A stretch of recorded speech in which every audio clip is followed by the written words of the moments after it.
কসবায় কাউন্সিলরের উপর গুলি চালানোর ঘটনা দুই বিজেপি নেতার বিরুদ্ধে মানহানির মামলা করা হয়েছে। শঙ্কুদেব পণ্ড এবং রুদ্রনীল ঘোষের বিরুদ্ধে মানহানির মামলা নির্মাণকারী সংস্থার ডিরেক্টরে আগামী 24 জুন নগর দায়রা আদালতে মামলার শুনানি রয়েছে। কসবায় কাউন্সিলরের উপর গুলি চালানোর ঘটনা দুই বিজেপি নেতার বিরুদ্ধে মানহানির মামলা করা হয়েছে। অনবাংশু নিয়োগী এই মুহূর্তে আমাদের সঙ্গে রয়েছেন প্রতিনিধি টেলিফোন লাইনে। অনবাংশু, কি খবর রয়েছে বিষয়ে? দেখো, গত নভেম্বর মাসে কাউন্সিলরের উপর যে গুলি চালানোর ঘটনা ঘটে তার পরপরই একটি বিষয় সামনে আসে যে স্থানীয় এক নির্মাণকারী সংস্থা বা কোম্পানির নামে দুজন ব্যক্তি তারা বলেছেন, রুদ্রনীল ঘোষ এবং শঙ্কুদেব পণ্ডা, তারা বলেছেন যে এই সংস্থাটি শাসক দলের ছত্রছায়া চলছে এবং ওই এলাকায় 107, 108, 109 নম্বর ওয়ার্ডে তারা 2000 মতো স্কোয়ার ফিট জুড়ে তারা কাজ করছে, ফ্ল্যাট বানিয়েছে।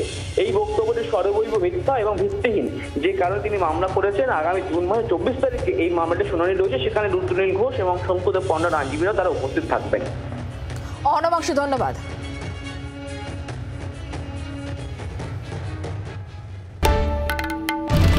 বাংলার আওয়াজ, বাঙালির আবেগ, জি 24 ঘন্টা।